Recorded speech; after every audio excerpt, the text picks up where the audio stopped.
Hello, hello. Welcome everyone as you're joining. Thank you so much for being here. This is super exciting for us. I'm going to keep letting people in. It let me let like 83 of you in at once. So that was awesome. But everyone who's still coming, I need to go ahead and like click admit. So we're going to do that for a minute before getting started here. So exciting to see so many customers that are interested in learning how to maximize Firefly and the different tools that are available to you guys. So this is very fun. Fun for me and Adrienne, at least. Hopefully it will be fun. Hopefully it will be fun for you guys as well. I think we have some good stuff prepared. We get to look at some data from last year and really, talk about some fun things. So I'm just going to wait a couple more moments here, and then we'll go ahead and get going.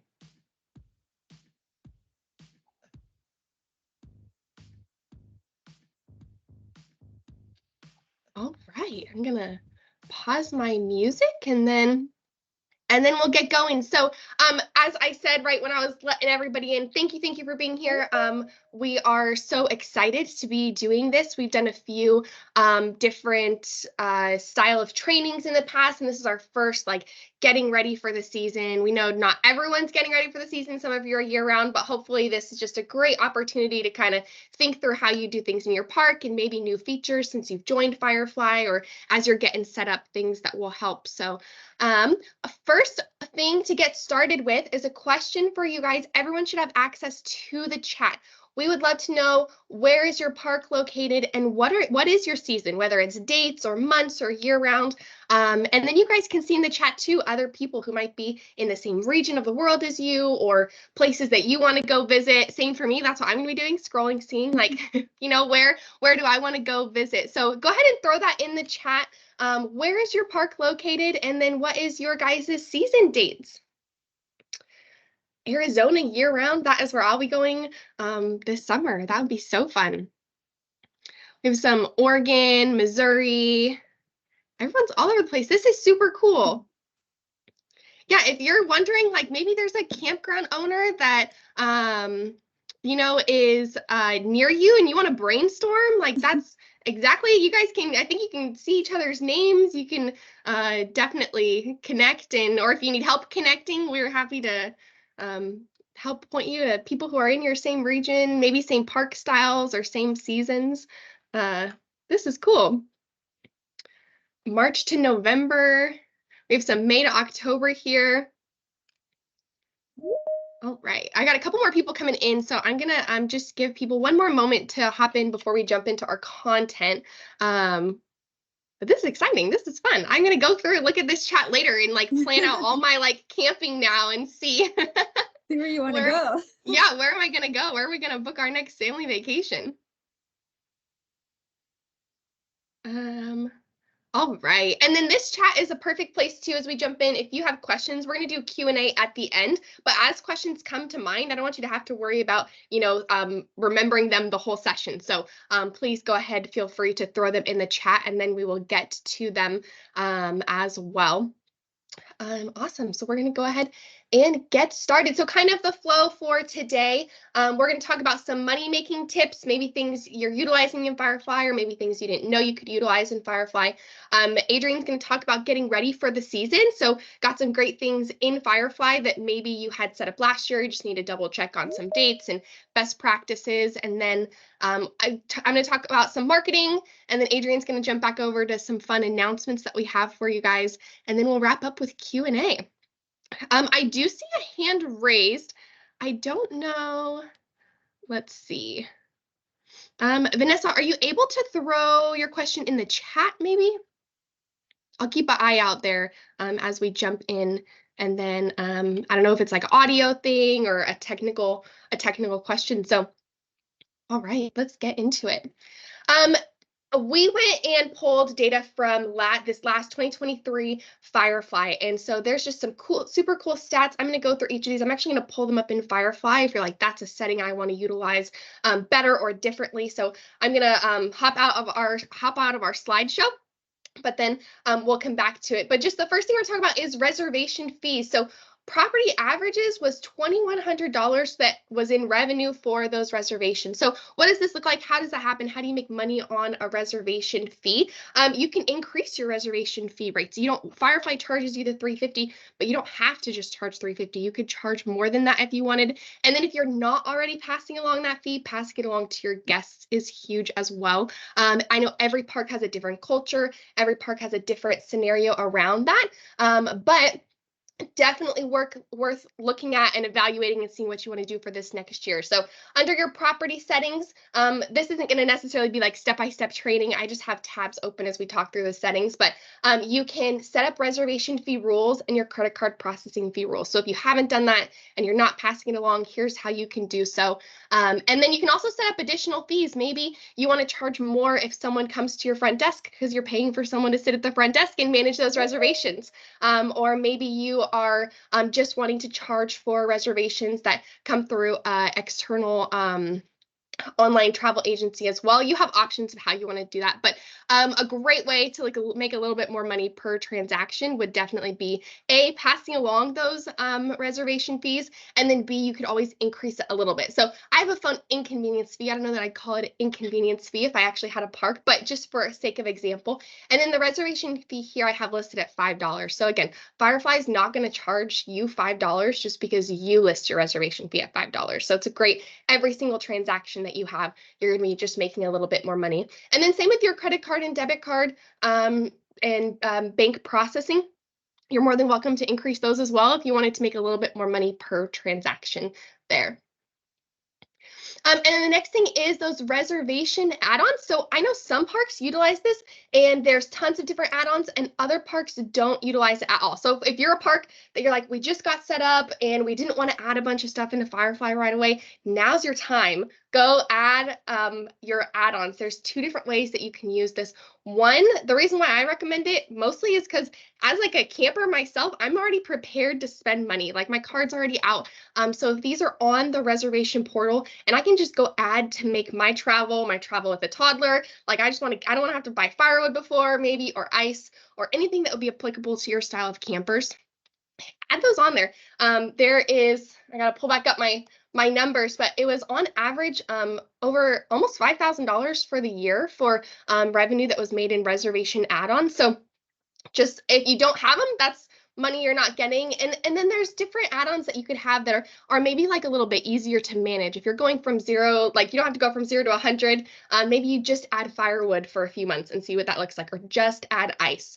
Or maybe you have a lot of people who they work while they're at your park and you start charging for Wi-Fi. There's lots of ways to like slowly increase this. You can test it, do different case scenarios for your park and see what works best for you. But definitely worth adding rentals here. And then we also have required add-ons. So maybe you have cabins and you didn't charge a cleaning fee last year and you realize like it's expensive to clean cabins between each guest. And so those are fees that you can also, you can set up so that way if someone books a cabin, then they have to pay for that cleaning fee right when they book. So definitely worth taking a look at. And all of these settings, I see some questions coming in, so we'll definitely address those. And then I'm gonna send out in our, when I send out the recording today, I will also send out like all the knowledge base articles we have on how to do these things. So you'll have one email you can reference for everything that we talked about today. And then another way that we see a lot of parks making more money in Firefly is through our lock fees. So this is a fee that I know some parks, like you have way too many things going on and it's just not worth managing. But I always use my mom as an example. And I actually think I invited her to this call. I was like, Mom, like I'm doing a webinar. Come be my moral support. She does not own a campground. She's a camper like me. But we totally pay the lock fees because we want to like, when we're camping, we're on vacation, we want to wake up to a beautiful view. So like I will definitely go scout out my spot, look at a park map and pay that lock fee. So that way I know I'm waking up with the view that I want. Or right now my world's in toddlerhood. So I need to be next to bathrooms at all times. So that's something that, you know, those are things that I'm looking for. I would happily pay that. So again, something you can test out. And if it works for you and it works for your park, awesome. And then you don't have to if you don't want to, or you can always turn them off. If you get through a couple of weeks and you're like, this is just, it's not working, you can go ahead and turn those off as well. And the lock fees are underneath the units, and you could always set them up. I have two different rules here, one for just my short-term reservations, and then one for my long-term reservations as well. You can set it up for one unit and copy it over to all your other units. And then the last thing I have on here is as far as like ways we see per transaction people making more money is through special rates. So we have some kinds of dynamic pricing that can be used. Maybe it's for a holiday, maybe it's for the solar eclipse. I know that the solar eclipse, people are charging like 3 times more per night. So if that's not you and you're in the range of where the solar eclipse is in April, definitely something to consider. You don't have to do 3 times if you want to do 2 times or even just a little bit more per night. That's what we're seeing parks do. And then you could use marketing around that. You could talk in your email blasts, or we'll talk a little bit more about texting in a little bit, but just anything, maybe regionally you have a music festival or places where hotels might get booked up, but the audience is also camping. Those are great opportunities for you to use your special rates. I think I have those pulled up here. So on this example, I have some dynamic pricing around occupancy, some peak season rates, and then I have an eclipse rate and some holidays. And then we also have, I'm not talking about them much today, but we do have rate qualifiers. And so you can also have special rates for people. That's typically more on the discount side of things, but you could always have those make you more money too. I'm going to jump over, Adrian's going to jump in here and talk about just getting ready for the season. So I'm going to stop sharing my screen. We're going to do a little bit of back and forth today. And so Adrian, go ahead and take it away. And you are muted. Happens to all of us. Yeah, it happens to me a lot, actually. I didn't want everyone to hear my dog barking, so I muted myself. But can you see my screen okay? It's sharing? Yes. Okay, perfect. So preparing for the season, whether you are open all year round or if you're just opening for a season, I think even year-round parks, you notice that there's fluctuations, right? So especially if you're down in Florida or in Texas, you're going to get a lot of the snowbirds or the winter Canadians coming down there. So either way, whatever side you're on, preparing for the season, I think is applicable. First and biggest one is, are your rates set? I've seen a lot of people who are like, oh, we're raising our rates, but then haven't actually gone in to change the rates. So just make sure under the units that you go into the rates here and that you check that the rate spans are applicable to what you're actually looking for. Just be aware that the special rates will override the standard rates. So as Katie was kind of looking at before, this is a great place to put in your holidays, but they won't clone from year to year. So you will have to put them in every year. So for example, if you do Labor Day, you can see I have 2023 Labor Day in here, but I don't have Labor Day 24. So make sure that those are set up so that you're not missing out on extra revenue, basically, which we all want to make, right? So just make sure that that's set up.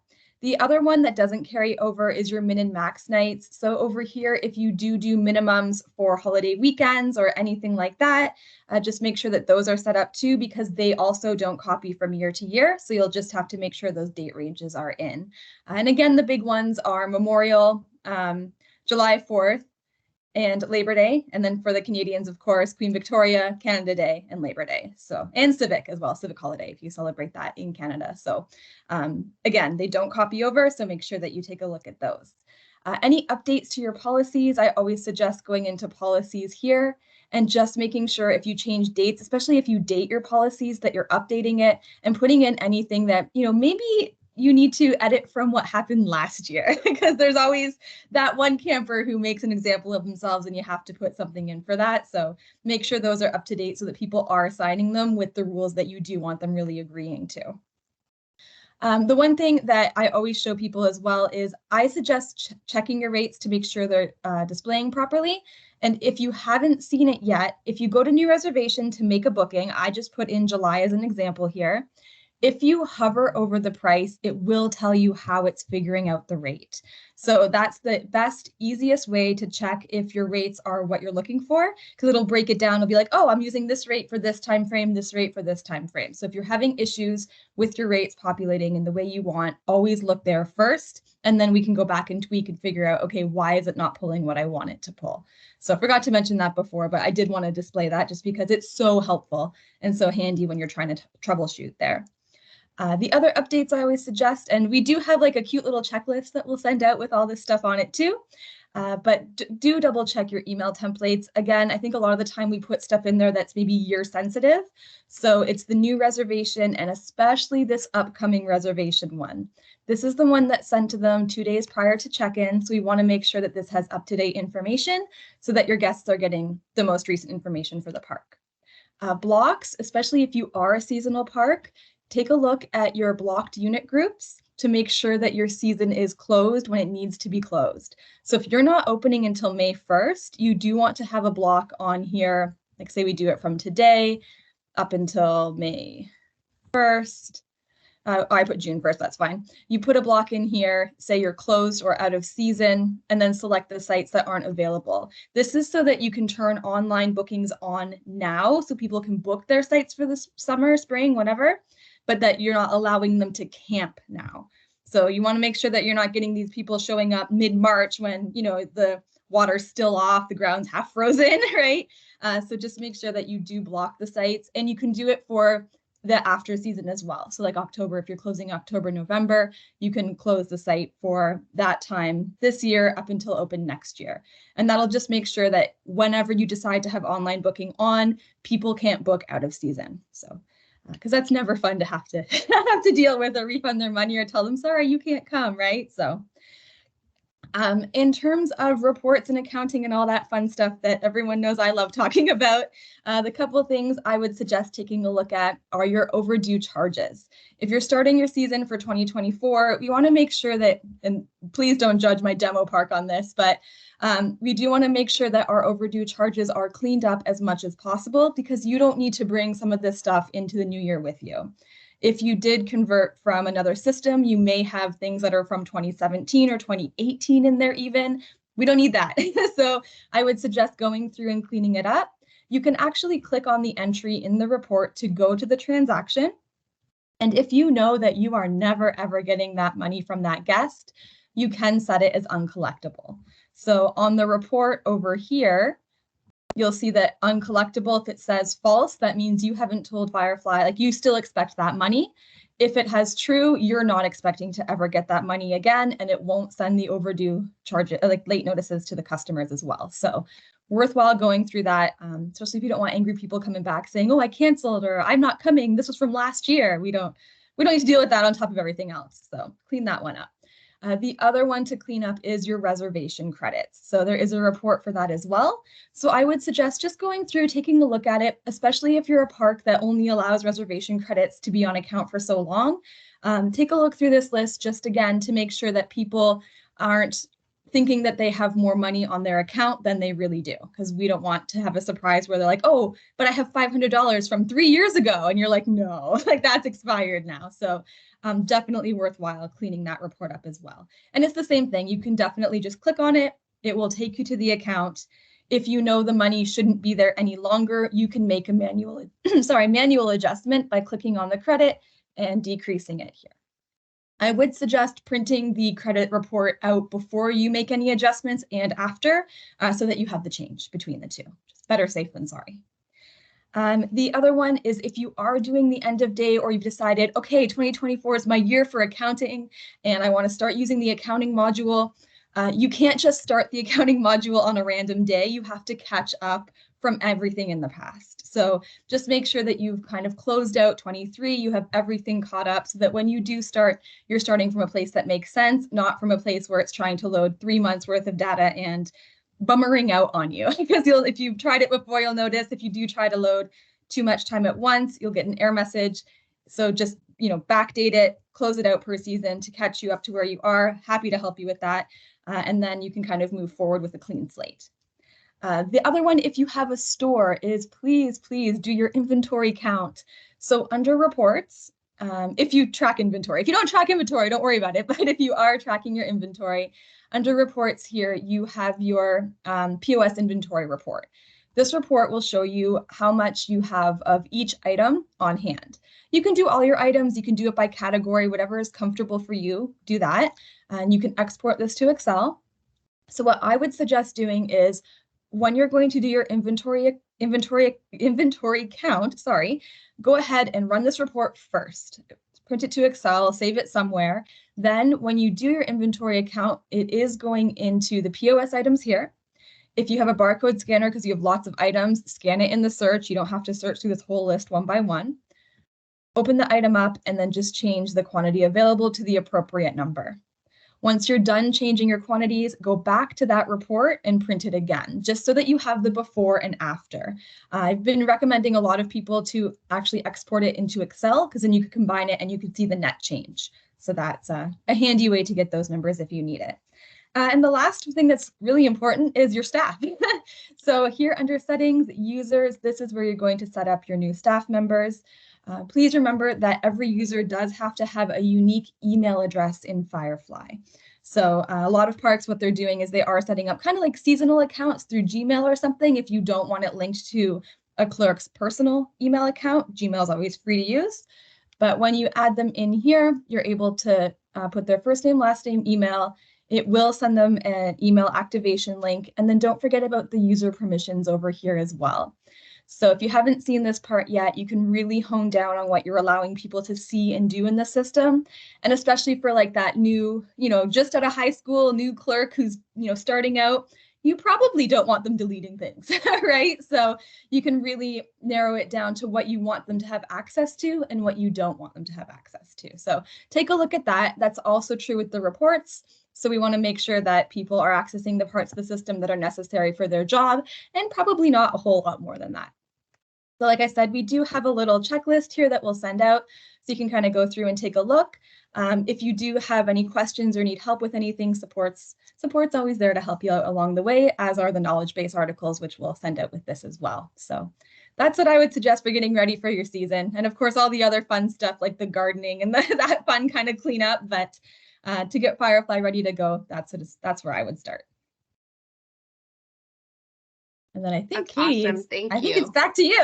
It is back to me. And yeah, so we'll send out this checklist that Adrienne made, and then we'll send out some knowledge base article links to each of those things as well. That will just help you, if you're like, oh, I know I need to do these 2 things, you can just go look at it and update those links. So back to my screen, we're going to be talking through just some different marketing opportunities that I see as really beneficial. Hopefully other parks see as really beneficial too. We've heard good feedback about these things. So just maybe in case you don't know about them or haven't thought of different use cases for them, now's your time. Test it out.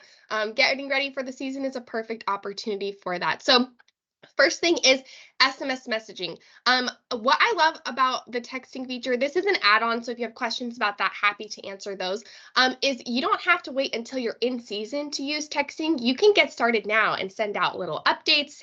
You can, if your booking is open and you're just not open for the season, send out your booking link to people so they can just book right then and there from their phone. I can say personally, as a Gen Z, I do everything from my phone. I have my work laptop, and that's my only other, I don't have another laptop than that. So everything I do is from my phone.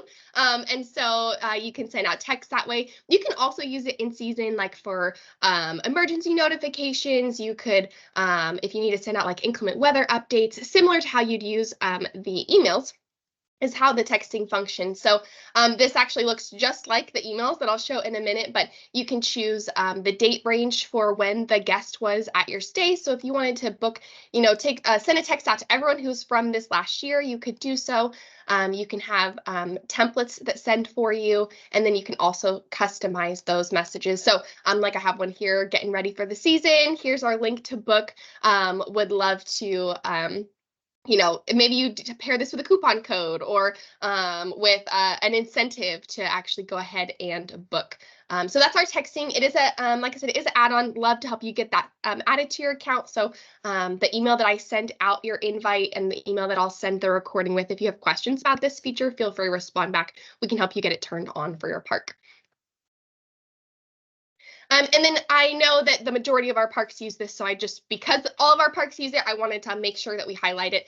Mass emailing of guests is wonderful for you. Hopefully saves lots of time. So we're actually on the email view now instead of text messaging. And what's cool about this is we have all these placeholders that personally I didn't necessarily find relevant for the texting, but for emails, it's going to save you so much time. You can customize it a little bit more. So you can add in their name, you can add in their guest portal link. Maybe you need to send out a notification, hey, make sure your payments are good before you book for this next year to a select group of people. You can do that. And then on the marketing side of things, you can use it for those announcements as well. Similar to text, just another, I think everyone in the world has an email. So, and then you have the email for all your parks or all your guests that you've already communicated with them. And so I just have a sample here of, we're offering a discount. I pulled this from my template.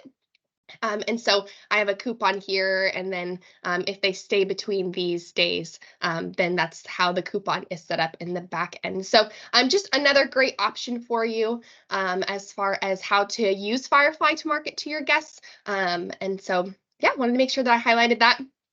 Another thing that's a feature that has been so cool to see how it's kind of changed since the feature was built is our kiosk mode. So under your settings, you have a kiosk tab here, and this link here is going to open up a kiosk. And I didn't pre-open my tab on this one. But it is just a different view. So a lot of parks will use this for, you can put it on an iPad and you can lock down the iPad screen so they can only access this website. You can do the same thing with a desktop. And you can customize which options they see here. So maybe you have a bunch of long-term guests and you want them to only be able to manage their reservation and make a payment. You can have them do that on the kiosk. But how kiosk mode has kind of changed is one cool thing some of our parks are doing is actually making a QR code and then posting this link like on maybe a front door or around the park and saying, hey, go ahead and book your next stay. They can scan this. They can access the reservations from the reservation portal, from their phone, or they can text it to their friends, their family. Hey, let's try to make sure we get all our spots together for next year. So if you have your next year's bookings open for your park, if that's something that you do, then you can have that here. You can if you need help with a QR code, or if you don't know how to use QR codes, I'm happy. We don't have QR codes, but there's free ways that you can make them. This one was made through Canva, so lots of options there. But it's kind of cool. You could definitely do some fun terminology, some fun promos around that for the people who are already at your park. And I think that sometimes retaining, having park customers come back can be even easier than finding new customers or new guests because they're already here. They already like what they're seeing. So a great option for you there. And then something I was thinking about for our different parks, I'm sure there's parks that have also thought of this, but we have an email that goes out, as you've probably seen, when the reservation's complete, that goes out to your guests. And so you can actually link your Yelp or Good Sam or business page, Google business page, to that for reviews. So I think I opened up one here. So this is the reservation follow-up email. And so I just customized it. Said, thank you for your stay. Thanks for choosing us. I think this part's already a part of your default template here. But then here I put, we're a family-run business and every review helps. Leave us a review here. And again, if you wanted to incentivize that with reservation credits, or, maybe you put something about send us a screenshot of your review and we will give you reservation credits, or, $5 off of your next stay or something like that. You can absolutely do that. And my guess is happy customers who know how reviews work in the world of 2024 would also be happy to just click. If you're putting it in their inbox, they can click that link and go fill out their review. So just a great opportunity to kind of increase your visibility, whether it's on Google Business or Good Sam or another Yelp or another review page that I don't know about that your park uses. You could link that here and have it be a part of your template that goes out after every reservation. And then last but not least, Reserve America. If you've been through onboarding with me, I talk about this. You actually know I talk about a lot of these things as tips for getting started. But Reserve America is another product at our companies, and it is an online travel agency where you can search where you want to go, and you can book your. Oops, I think I typed too fast and hit enter. But you can book camping right from here. So I was looking at Reserve America stats yesterday. I think I put it in here. 17.5 million users per year are using Reserve America and going to Reserve America to book their campsites. So just a great spot for visibility. As a Firefly customer, you can have your listings automatically show on Reserve America. It's actually one of the only ways to get your park on Reserve America. And so definitely recommend having that there. We've seen a lot of fun success for especially like brand new parks who are opening up that are new in their region, so they haven't even been on, Yelp or reviews before. Just another great place to have that visibility for you as you're growing your park and trying to increase the customers that come your way. So I can show you a listing here so you can see what it looks like. And then um, typically, I think this is not, I think this is, I might have misspoken, but typically there'll be your Firefly form right down here. I didn't have this one pulled up ahead of time. So you'll be able to, people can search like I did, and then they can find your listing through that way. And then if you want to know, if you're like, I thought I had it on and it's not on, or I want to turn it on, that's definitely something we'd love to help with. So reach out. I can show you a better sample listing. I didn't have one pulled up ahead of time. I'm not going to be able to multitask and find one now, but I can send over what that looks like, a sample Firefly listing, and they still book through your Firefly. Essentially, it just pulls up basically a mini Firefly on the screen, and so they can book. So it's gonna put it on your calendar. It's going to or on your grid. It's gonna not allow double bookings or anything like that. They're fully integrated systems. That is what I have as far as marketing opportunities go. So we're going to jump into some fun announcements next, and then we'll do Q&A after that. I know we've had a lot of good questions come in. So Adrienne, I'll let you jump over for the fun announcements. Okay, perfect. So I'll share my screen and then we'll get to all the questions. I've been writing them down and making notes as we went too. But this is the stuff I'm really excited to talk about. So the first one, which I felt was like such a big win and it's such a cool feature, is the NX gate system integration. So if you don't have a gate system in place or you have an outdated one and you're looking for something a little bit more seamless, perhaps, we now partner with NX, and this is a gate system that scans the license plate. Then it checks Firefly to see if the license plate is connected to a valid reservation. If the reservation is valid, the gate opens. If it's not valid, tough luck, they can't get in. So it won't open the gate. If the reservation is no longer valid, whether it was canceled, whether maybe they've overstayed their welcome, you can set a specific checkout time as well. So if it's like, you have to check out by 11:30, you can't come back in after that. It allows you to do that kind of thing. So really, really cool system. There's a bunch of reports that went along with it, and I will get to the reports in a second because the INX gate system was kind of bundled in with another update, which is a visitor functionality. So the visitor functionality is also super cool. So I know a lot of people have visitors. You let people come visit people who are camping at your park. And this can work in two different ways. One, if you want to charge for visitors because you're like, hey, you're using my resources, they're in the pool, they're using the washrooms, and you do want to recoup some of the wear and tear on that. You want to charge for your visitors. If you do annual passes for your park, even if you don't want to charge for visitors, but you want their license plate so that you know who's staying in the park, all of that can be done with the visitor function. So it is set up under an add-on, and you'll notice here that there is a new visitor section under add-ons here. When you do new add-on, you are able to select it as a visitor. You can have a daily, weekly, monthly rate. You could do a couple different charges too. So you could do like day visitor child, day visitor adult if you have different pricing. You would select the GL code you want that income going into if you're into the accounting. And when that's all saved, that means you can add a visitor to the account. So let's say Rhea here decides that she's going to have her friend come and visit. When you go to add-ons, you can do add add-on, and you can select your visitor charge. I just have my annual pass here, so we'll do that as an example. You can choose the date range that the visitor is allowed to be there for, which is perfect because sometimes you don't want them to overstay their welcome, or maybe they'll say, we're only staying 3 days, then like 5 days later, they're still there, and you're like, you've only paid for half that time. You can put a time frame on it and print a report for the time frame of the visitors as well. And then you can just, if you save it, that just adds the charge.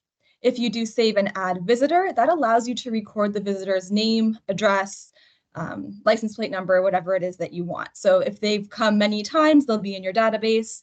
If they're brand new to the park, you can fill out their info here. So you have all those options there for your visitors, which is great.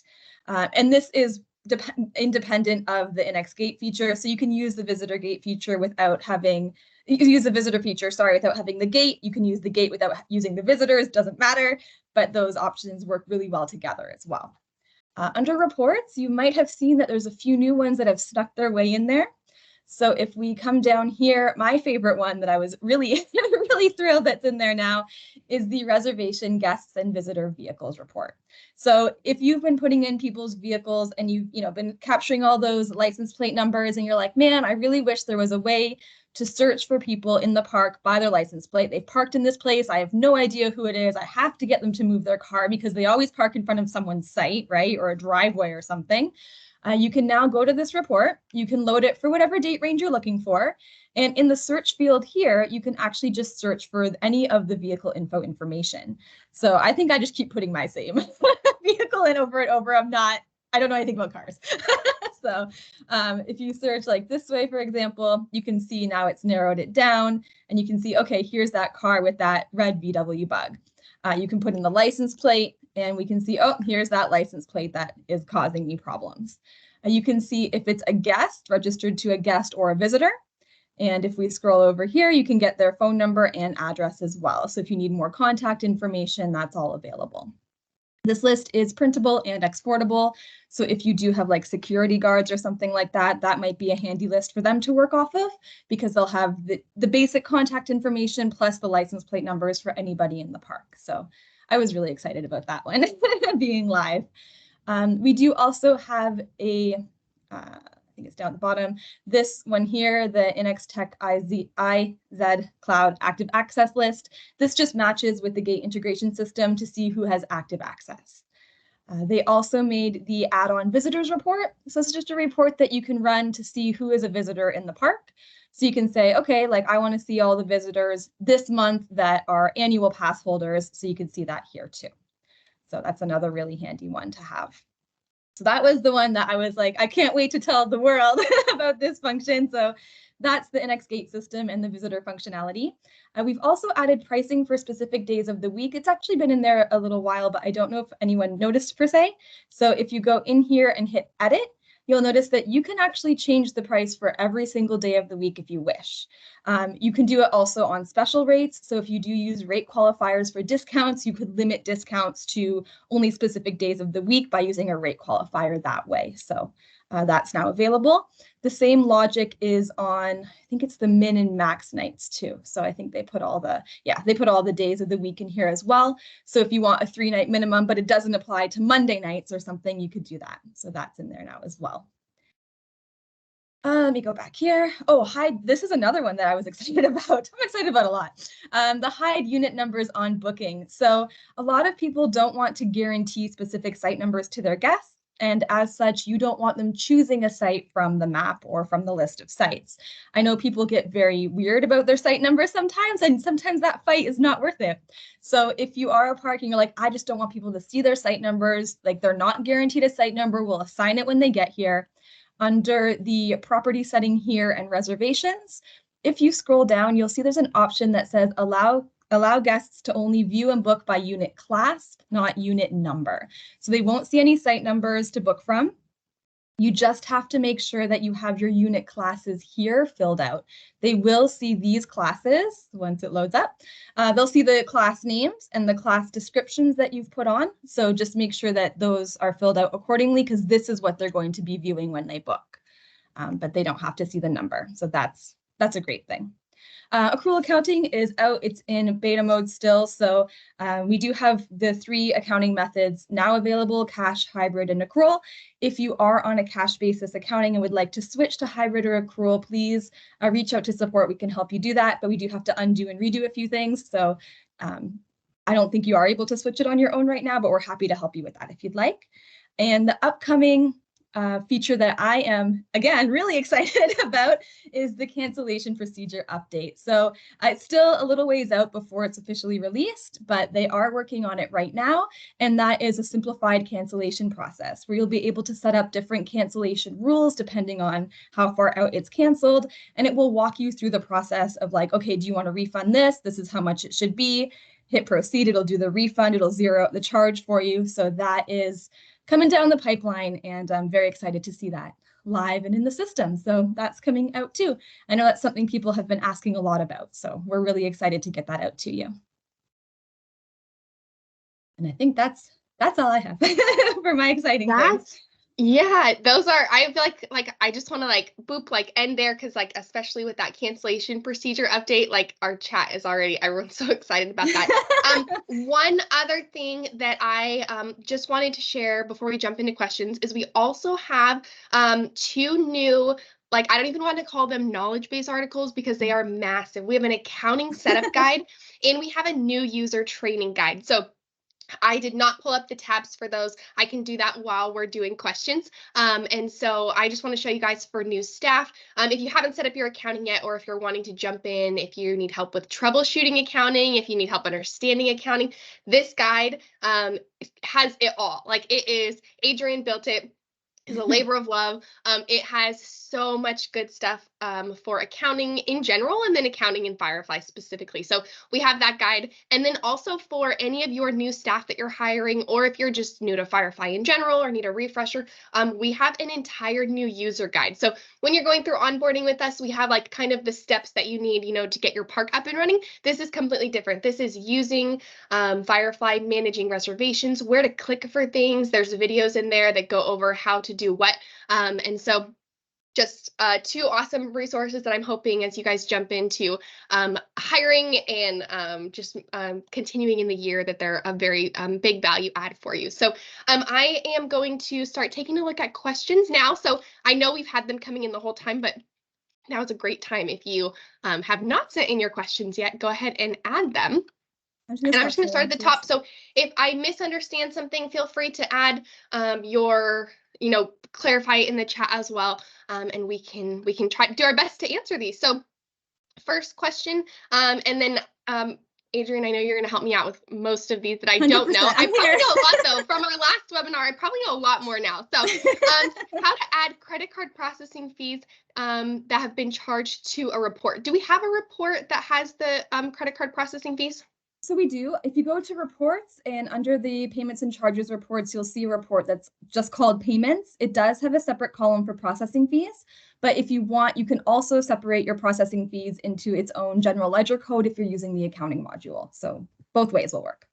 Okay, awesome. And then Adrian, we did not talk about this at all, but maybe we can take these questions too, and we can like add them to what I'm going to send out later for answers, so people have it in writing as well, or links to the reports. Okay, are add-ons the same as point of sale items? They are not. They are different. So point of sale items are, if you're, I guess I'm not making the assumption you're using add-ons or point of sale. So if I'm redundant, I apologize. But add-ons are going to show when people are making a reservation. They're also going to show in when you're managing a reservation, you can quickly click a button and add to the reservation. So charges are all going to be around the reservation. So they can make payments in the guest portal. Point of sale items are listed differently because they are connected to the point of sale feature. And so you can still charge point of sale items to the reservation for your guests to go make those payments, kind of like if you're going to book charge to your hotel room. But they are different items. They're they are displayed to the guests differently. The point of sale is not displayed to your guests. So the add-ons is where you want to have any of those that you think are going to be great for either people adding when they book, or if it's like your clerk has to go in and add the same item for a bunch of people. You could use the point of sale for that, or you can have those in your add-ons. Okay. And I just realized if you're adding to your questions, I cannot see them. So I don't know, Adrian, can you keep an eye on the bottom of the chat? Yeah, okay. I'm watching the bottom perfect. as you go down the top. Just to make sure there's nothing that like relates to what you're talking about at this time. I appreciate it. We're still learning how to do the webinar technical side of things. Thanks, everyone. Okay, on the topic of special rates, is there going to be any update to discounts or coupons to be able to set rules for them, like them not being able to be applied to holiday weekends? So I put the ticket in, so I know the ticket's there because I did it myself. I can't guarantee either way what's going to happen with that, but at least for now, because we do have the new day-by-day rate structure, and someone was asking where you find that day-by-day. So that again is under the units in the site. Click on the rates tab and then go to the circle with the 3 dots to hit edit, and you'll see every day listed out. So while the coupons and discounts we can't at this point turn off, you could do a rate qualifier and then only allow that discount to apply to certain days of the week. So, but I did put a ticket in, so I know it's there, but that would be a good way around it in the meantime. Perfect.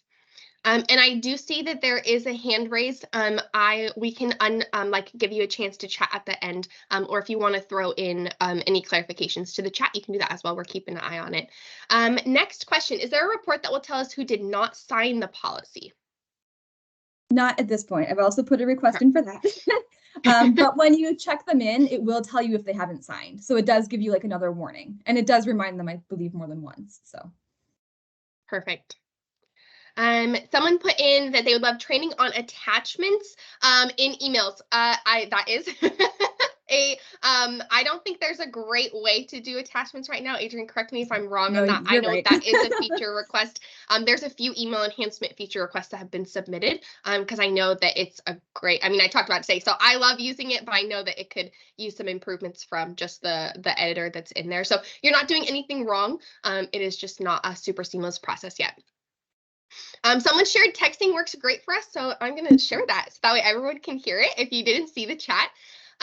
Next question, will there be a way to filter guests by their site types for emails? That is another one of those feature requests that I have submitted that's on my radar. So again, kind of like what Adrian said, we can't make any promises. What I think might be like an easy development feature might actually be super complicated on the back end because that's not my, I'm not a programmer. So, and then I know our team's constantly working hard to push out updates. So that is another one of those that I know has been submitted. Yeah, and then just to add on that too, like they do try to prioritize it based on most wanted needs. So speak, like if there is something that you really do want that we're missing, like speak up, and we're happy to be like, oh no, we know it's added. You know, we can be like, oh, now I've had 10 people ask me for this. You know, so we're here to help you get what you want out of the system as well. So definitely. Adrian, are you able to show how to use a coupon? Yeah, so with the coupons. Okay, here, let me. Sorry, I'm a little awkward with Teams. I apologize. No, that's okay. But for the coupons, it's here under settings and coupons. And then we'll just hit new coupon to make a new one. So for the description here, you just write in whatever you want it to be called. And the coupon code, now there is a coupon code on the last page of the checkout that you can't remove. So if you want this to be an internal coupon only, make the coupon code something no one will guess. If you want it to be used as a promo, you can make it like, you know, promo, spell right though, promo 1 or something, and you're going to email blast that coupon code to everyone. They can use it to generate the discount. So it's kind of up to you which way you want to do it. For the discount amount, you can do a dollar amount, like a flat fee, or a percentage. So those are the two options right now. And then you have date of reservation or date of use. So date of reservation means the coupon applies during these dates that they're staying, whereas date of use is the coupon applies if they book by this date or between these dates. So if you wanted to do something like book before March 31st and get 10% off your stay, then that would be a date of use example. The start and end date is the date range the coupon is valid for, depending on your date mode here. And then you can choose what you're applying the discount to. I would assume most people only do it to units. You can do it for more things if you want, but I would say units is the main reason that, or main thing that people discount. We don't have POS discounts yet. I saw that question in there. So since I'm talking about it, I'll answer it now. We don't have POS discounts right now. Again, that is on the list and I have seen that moving up. So that's a good thing. And under options here, we have the show drop down on reservation portal. So if you do want people to be able to choose a discount online, they can do that here. And you can also limit the number of times it's used, which is actually pretty cool. So if you want to be like, be one of the first 20 to book, and then you get this code, you could do that too. The financial account is only if you want to separate your discounts into an external GL code. Most parks don't do this. If you want to, that's great. But just remember, it'll recognize full revenue, which you offset from your expenses of the discounts. So I hope that answers that. I hope that answers enough about the coupons. Awesome. Thank you. Someone else shared the kiosk is amazing for after hour check-ins or walk-ins. So that is cool to hear people are still using it as a physical kiosk as well. And thanks to Aspen Grove for sharing that. That's super fun. Okay, if we don't use kiosk or online reservations, how do we best use Reserve America? So, if you're not doing online reservations, I don't think there's a great option for using Reserve America because customers or guests would find you online. However, it's not connected to the kiosk. So, I might be misunderstanding the question there, so feel free to add any clarification. But Reserve America it does link directly to your Firefly reservation portal, so that online booking link that you have, and so that is how those reservations would be made. Another Reserve America question, actually, I think I saw a couple of them. If you're with Firefly, then should we be a part of Reserve America? Our parks are not listed. I say yes, personally. So if you want help getting that turned on, we do have a knowledge base article we'll send out, and then we can help answer. If you reach back out to us, we can help answer any clarification questions. It's in your channel management. You can turn it on, and then there's just a few details on your property settings that you want to have filled out, like driving directions and property description, so that way people on Reserve America know where they're staying. And then, sorry, Wendy just asked too about if you can see the reservations that are being booked through Reserve America. That kind of goes together. Yes. You can. There's a report that's called Reservation Source. I think I might just have to take a peek to remember the name. But yes, that report will show you how many and which reservations were booked through Reserve America, and you can sort by source. So. Yeah, and then this ties into the next Reserve America question, but you can pass along the fee to your guests. You do still get an invoice for those Reserve America bookings, but you can pass it along so it balances out. Adrian, are you able to talk about it more from the accounting perspective of what that fee looks like? That was one of our questions can you tell us more about how the RA fee works from an accounting perspective? Yeah, so it's actually very similar to your $350 booking fee, or if you do a processing fee. It actually works the exact same way. You set it up in the exact same place. So if you want, we do charge a 10% commission for the Reserve America bookings. So you can set up like a 10% and do 10% plus $350 because you still get charged that $350. You can set up a fee to be passed on to the customer if they book through Reserve America at 10% plus $350 and link it to its own GL code. So you can separate that out from your revenue, because technically it's not revenue for you. You're kind of collecting it on our behalf and then passing it on to us when we invoice you. But you can separate it out on your reports. Awesome, thank you. How does the gate integration work for UPS or the mailman? Can you still override it with a clicker? I don't think there's a clicker for it. I would have to double check. I'm not sure on that one, but we can look into that for you. But you can have there's an external list that you can make in the NX gate system portal. I don't know what to call it. But you can put override codes in there where it's like, okay, like this is the UPS number, like the guy's license plate, always let him in. So you don't have to, it doesn't always have to be coming necessarily from Firefly, because I'm sure your staff and things like that, you're like, they don't need to have a reservation in the system to get into the gate, right? So you can have like a set list of permanent access people if you'd like, which you can take away too if somebody needs to have access taken away. So there's always the one that sets that precedent. Awesome. And then would you use INEX if you don't have a gate? They have a lot of products. So the gate integration, you could still use those reports that Adrian shared. And so you could still use the visitor option, and then there's reports on the vehicles. But if you don't have a gate, I don't think then you would use the gate scanner necessarily. But I think the INEX does have a ton of products, so there might be something else that's applicable to you. I was just looking on their website a couple days ago when people were asking more questions about it. So I don't have them all memorized, but definitely worth looking at. However, specifically for the Firefly gate integration, I don't think if you don't have a gate, I don't think it would be applicable necessarily. But it is cameras. So maybe, I don't know. I would be like talking way outside my scope. Yeah, it's all in one. Like, I think you have to get the whole package for it. Yeah. If you want that gate. If you don't want the gate, that's fine. You can still use, like Katie said, visitors. You can still use the license plate report. Yeah, but just if you don't need the gate, that's fine. Yep. Okay, there's a question about cancellation process. When will it be ready? It is in scoping and being built. We just had a meeting on it yesterday, but we do not have a timeline for when it will be ready. When we do, if we have one that we can share, we'll absolutely send out a fun announcement about that. And then before the process changes, where I was talking with the product and development team yesterday, and they will, we're going to work together to put out some resources ahead of time, like a couple days before, so you can give your clerks a heads up.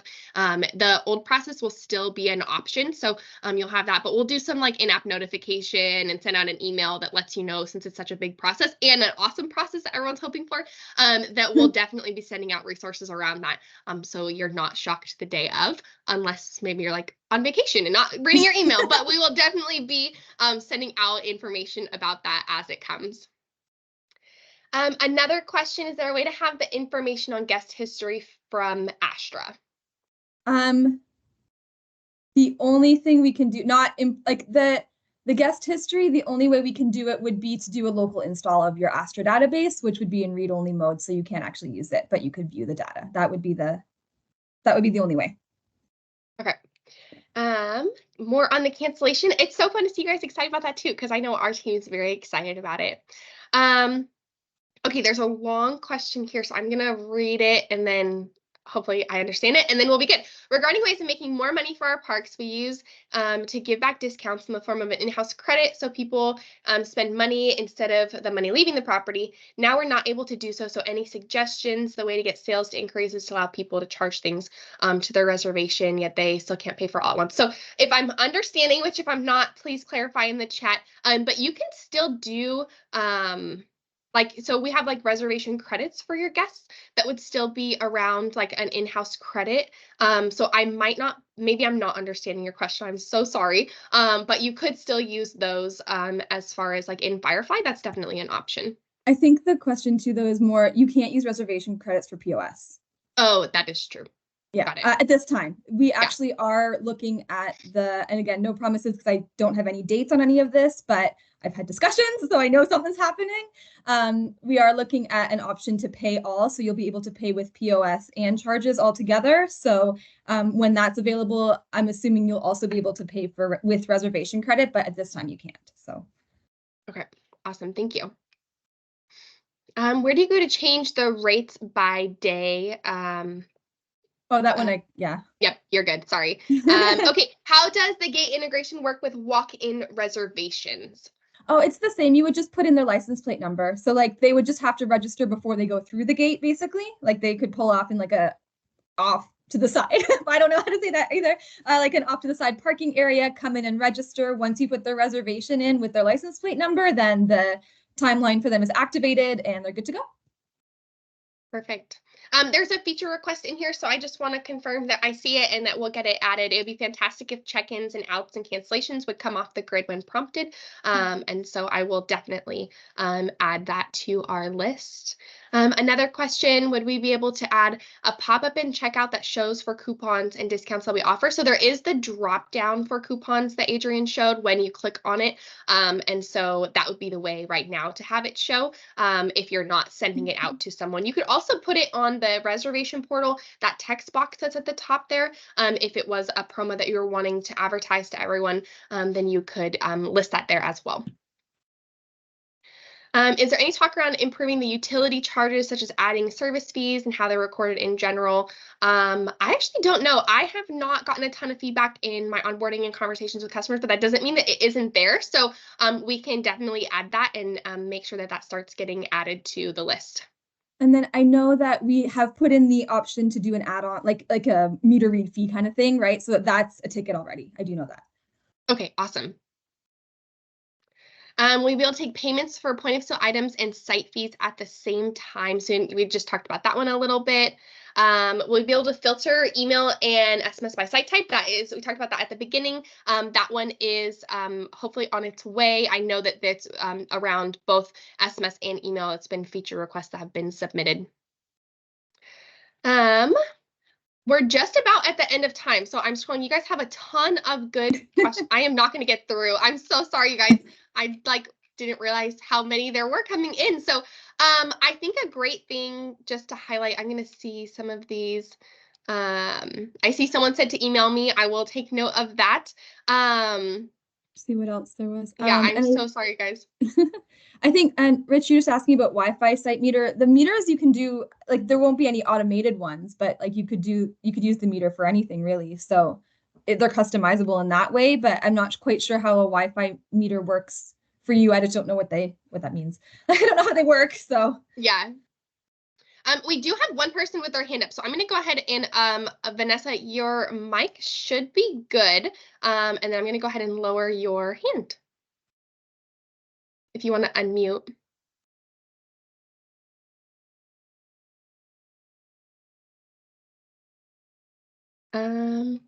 Okay, awesome. Well, what I will do is I'll go through all of these questions. They don't disappear when we hop off the call. So we'll go through them and do our best to reach out to you guys. I know there's a lot of them, so I can't make promises that we're gonna get back to every single one. But thank you. This has been awesome having you guys here joining us. It's super cool to see just how excited you guys are about Firefly as much as we are too. So with this being said, we're right at the end of time. If I'll send out that email this evening that will have this recording, and then it will also have a bunch of the resources that we talked about. And then if you guys have more questions, our support team's here, and you can also respond back to that email that I send. That goes to me and Adrian and a couple other of our success team members. So we do check that as well. So yeah, send your questions our way. Would love to get them answered, and then I'll do my best to go through. I have a bit of time I blocked out for follow-up, so try to get your guys' questions answered as well. So thank you, Adrian. Always appreciate you on these calls with me, and I hope everyone has a great rest of your day. thanks, you too.